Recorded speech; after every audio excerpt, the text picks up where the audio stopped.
The markets are closed, but the business stories are just heating up. Hello, I'm Mai Rodriguez. Catch up with us on Business Brief.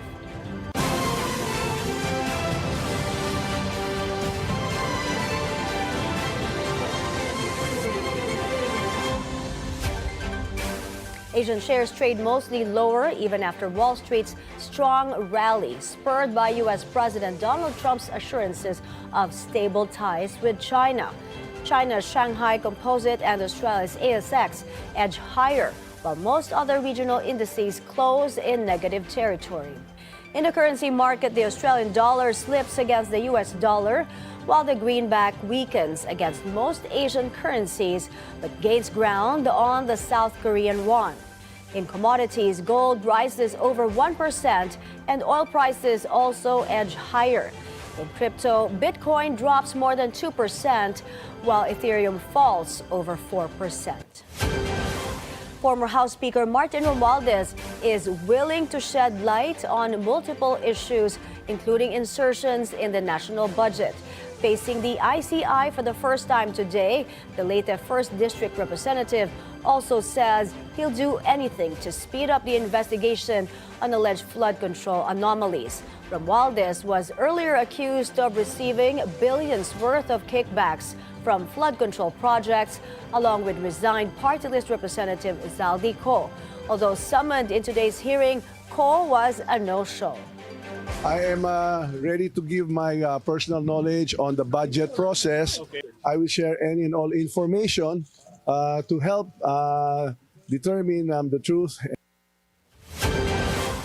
Health officials are stepping up preparations in case the dreaded Big One strikes. Disaster preparedness was the focus of a forum held in Caloocan. Pierre Pastor reports on how government hospitals plan to respond. Mai, we're here at the Jose and Rodriguez Memorial Medical Center, formerly the Leprosarium, here in Tala, Caloocan City, with the medical center chiefs and officers of the DOH hospitals in NCR. Discussed in the command conference is the disaster preparedness of the health department and DOH hospitals in case the big one comes. In a 7.2 magnitude earthquake, a wide range of destruction is expected, with an estimate of 50,000 deaths and 600,000 injuries. This would also include failure of communications, maybe a total blackout, impassable roads, people in panic, and sudden surge of patients. With that scenario, the health department is most needed. DOH hospitals in NCR are assigned to a quadrant where they belong. We are divided into 4 quadrants so as people would know where they should go and seek help. So here in the north are the Lung Center of the Philippines, NKTI, East Avenue Medical Center, the Heart Center, Children's Medical Center, Orthopedic, and the JRMMC here in Caloocan City. Here in JRMMC, they already established a system where to move the patients and how to deliver medical services. Same with the other hospitals in each quadrant, they have laid their plans for immediate response. Also given emphasis by Secretary Ted Herbosa is the psychosocial assistance for the patients, given that the big one will be a traumatic experience. As PVOX reminds the public, Mai, earthquakes are common in the Philippines, being located at the Pacific Ring of Fire, so all we have to do is to be always prepared. Mai? Thank you for that report, Pierre Pastor. The Information and Communications Technology Department is vouching for the iris scanning project World. Speaking on BNC's On Point, the ICT Secretary Henry Aguda said the country needs a more sophisticated way to verify identities. He explained the project actually complements the national ID, saying it could help tie up government systems for better transparency and traceability. The National Privacy Commission issued a cease and desist order against Tools for Humanity, the developer behind World App and operator of the iris scanning orb devices, over alleged data privacy violations. This one complements the national ID. Okay. Kasi you can never have too many validations for, di ba nga ang gusto ni Presidente, ang utos ni Presidente, sa bawat pisong lalabas sa kaban ng bayan, dapat matre-trace natin. Pagka nandyan na yan, we can tie up the national ID with this. I'm confident na once NPC and WorldCoin starts talking and engaging one another again, they'll find a way forward. A senior research fellow from the Philippine Institute for Development Studies warns against the abolition of the 12% of value-added tax. On Business 360, John Paulo Rivera explains abolishing the VAT is economically risky and may be inflationary. He suggests reforming the VAT to avoid fiscal instability. While the intent may be to reduce consumer burden and curb corruption, particularly in VAT administration, abolishing it without credible and sufficient replacement could destabilize our fiscal policy and reduce our fiscal space. So for me, reforming VAT to make it more efficient and equitable is more important rather than abolishing it, and that makes more economic sense. Customs Commissioner Ariel Nepomuceno responds to a U.S. State Department report on the investment climate in the Philippines, which tagged the Customs Bureau as one of the country's most corrupt agencies. He asserts that under his new leadership, the Bureau has initiated a sweeping reform agenda. He adds integrity measures he has introduced aim to reinforce transparency, accountability, and professionalism within the agency. The Ombudsman is shaking up the Pharmally cases, ordering their withdrawal from the Sandigan Bayan for a complete reassessment, a move that's seen as a test of the government's commitment to accountability. Ombudsman Boying Remolona says they want to make the cases airtight after finding lapses and lack of coordination among the fact-finding, investigation, and prosecution teams. A Senate Blue Ribbon investigation from 2021 to 2022 earlier found that Pharmally Pharmaceutical Corporation secured over 11 billion pesos in government contracts despite having a paid-up capital of only 625,000. The review could set the tone for how future corruption cases are pursued and whether high-profile investigations can finally lead to convictions. The central bank warns demonetizing 1,500 peso bills to curb corruption could backfire, doing more harm than good to the economy. Bangko Sentral Governor Eli Remolona says while the move may inconvenience corrupt contractors, it would also burden ordinary Filipinos given how widely used large denomination bills are. Former Finance Secretary Cesar Purisima earlier renewed his call to demonetize the notes as a tool against money laundering and corruption. Taking a short break, more stories are coming up next. You're watching Business Brief.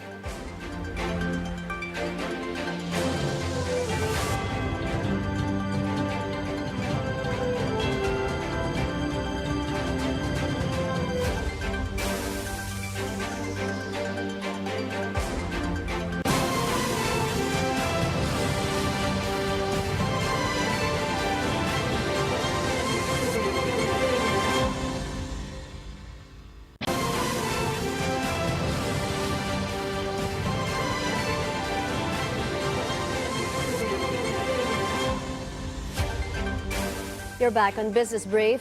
International Container Terminal Services Incorporated, or ICTSI, of ultra-Bilyonaryo Enrique Razon scores a major legal victory in South Africa. The High Court of South Africa has dismissed a petition filed by APM Terminals, which sought to overturn its awarding of the Durban Container Terminal 2 project.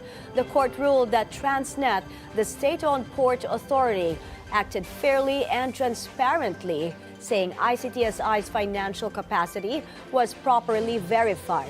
It also noted that APM's challenge was filed with undue delay, adding grounds for dismissal.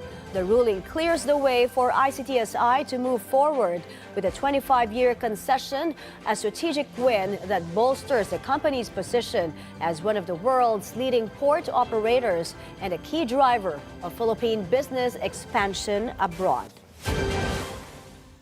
Toyota is expanding its hybrid lineup in the Philippines as competition in the EV market intensifies. It's set to introduce the all-new Active sedan, positioned as a lower-cost entry point for those considering electric vehicles. Our mobility correspondent G. Baroga shares how the new model fits into Toyota's strategy amid the shift to cleaner transport. Toyota is giving BNC Mobility a first look at the Active that is set for official launch later this month, and in nature no less. It's getting a little crowded on Philippine roads these days, with more electric and hybrid cars making their way to local showrooms. And it's not just Chinese brands bringing in the heat with SUVs and pickups. Even the legacy powerhouse Toyota, under the Bilyonaryo T family, is stepping up, this time with the all-new Active. And while SUVs are still the talk of the town, Toyota believes there's still plenty of love out there for subcompact sedans. For bringing in the Toyota Active, we saw that there's a gap in the market where the lower grade subcompact sedan market is already filled. Toyota already has Vios to cover that market. So now the gap between the Vios and the next sedan is quite high. Design-wise, the Active sports a sleek fastback look, something car lovers will probably recognize. Toyota says it's built to project power and boost aerodynamics, an evolution, they say, for the subcompact sedan. And inside, the top-tier hybrid variant comes with some luxe touches, a wireless charger, full leather seats, and more premium touches for comfort and convenience. When it comes to safety, the Active doesn't fall short. It comes equipped with Toyota Safety Sense, the brand's suite of smart driver assist features designed to help drivers stay safe behind the wheel. So who is Toyota targeting with this new ride? They're aiming at the early adopters, the folks who were first to make the switch to electrified driving. And with the Active, Toyota hopes to match and elevate their lifestyle. We at Toyota are aiming to listen to our customers every day, to their feedback. So given that we want to target the early adopters for the electrified vehicle segment, we aim to provide the Active as the most accessible and most affordable choice for them right now. Aside from hybrid, the Active will also be available with traditional internal combustion engines. The model will have a public display at the BGC Amphitheater from October 24 to 26, where it will also be officially launched. For BNC Mobility, G. Baroga.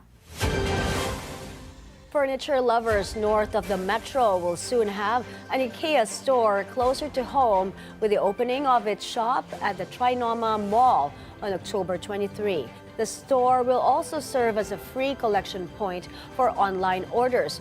IKEA Philippines retail manager Ricardo Pinheiro says they're just in time for the Christmas shopping season, tapping the market in Quezon City, Camanava, and even Central Luzon.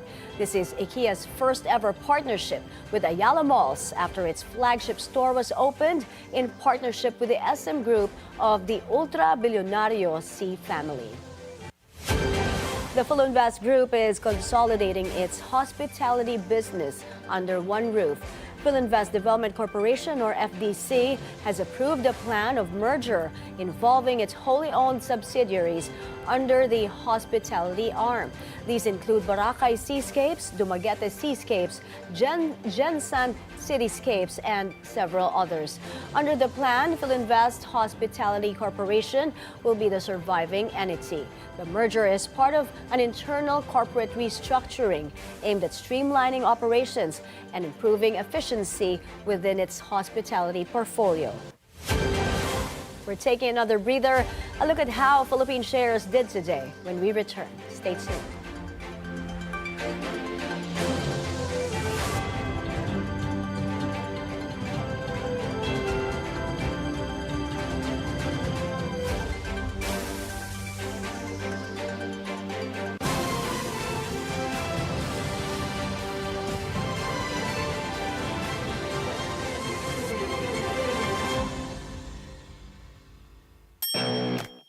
From power brunches to viral trends, from A-list exclusives to real talk over rosé. The Daily Dish is your noontime guilty pleasure served fresh and fabulous. Sharp cakes, hot headlines, and the juiciest scoops from the circles that matter. Meet your lunchtime crew, Mai, Ferdy, and Monique.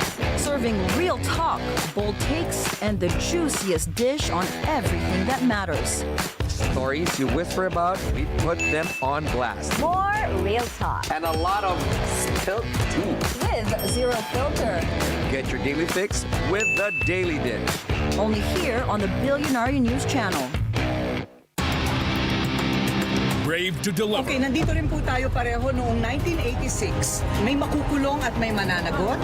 We will make sure of it. Bold to speak. Hinahamon ka namin, Pangulong Bongbong Marcos, ipakulong mo lahat ng magnanakaw. Gusto po nating mangyari ang ipahayag ang galit ng taong bayan. Dapat may managot, dapat may makulong. Kabataan, sila ang nagdadala talaga ng mga protesta laban sa korupsyon. Kasuhan, ikulong, at baguhin yung sistema. Hindi na natin to pwedeng palagpasin. Believing a more beautiful season is ahead for this nation. This is your Bilyonaryo News Channel. October is Breast Cancer Awareness Month. Bilyonaryo News Channel would like to honor fighters, survivors, and loved ones. Together, we raise awareness and funds for life-saving research. Join the fight. Wear pink. Spread hope.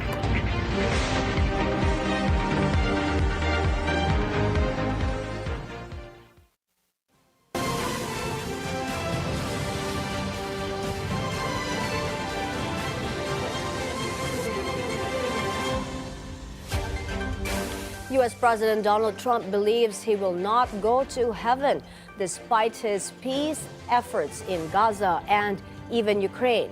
Hamas has released the last living Israeli hostages from Gaza on Monday, and in return, Israel sent home busloads of Palestinian detainees. You had talked a couple weeks ago, you were doing an interview, and you talked about how you hope to end the war in Ukraine because it might help you get into heaven. How does this help? Does this help? I mean, I'm being a little cute. I don't think there's anything going to get me in heaven. Okay, I really don't. I think I'm not maybe heaven bound. I may be in heaven right now as we fly in Air Force One. I'm not sure I'm going to be able to make heaven, but I've made life a lot better for a lot of people.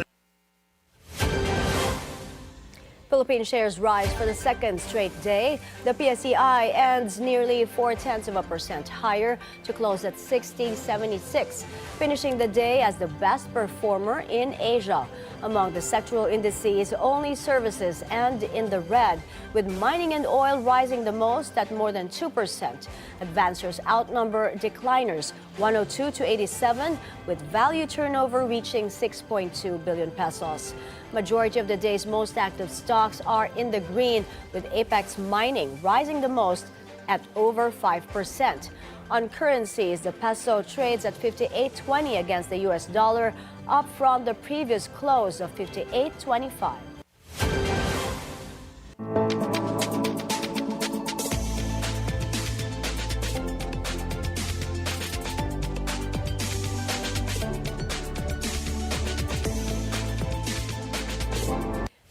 That's a wrap for today's Business Brief. I'm Mai Rodriguez.